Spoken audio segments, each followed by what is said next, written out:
Жалпы осындай елестерден кейін бір емес 3 күзетші жұмысынан өз еркімен кетіпті.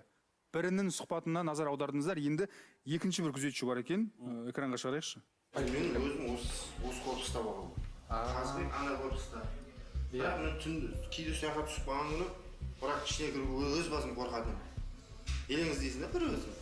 Неге? Тас қараңғы жерде енді. Мына жақта қасында емес па не? Здания тұр ғой. Иә. Мысалы, түн жарымда кіруге қорқамын да. Ол кезде ол жерде жұмыс ешкім істеген жоқ еді да. Сол ғана. Ешкім жерде жұмыс жасамайтын еді. Әшейін сыртына қарап, бір терезе сындырмасын, бір сындырмасын деп жүретін еді. Бірақ түн бола ма, оның ішін жатпайтын едім. Машина кіріп жатады. Жақсы, сонымен біз ақыры ауруханаға барғаннан кейін өзіміз енді журналистік зерттеу жүргізіп көрдік. Тас қараңғыда ешкім жоқ жерде тілшіміз және оператор камераны қойып осының барлығын түсірген болатын. Рас па?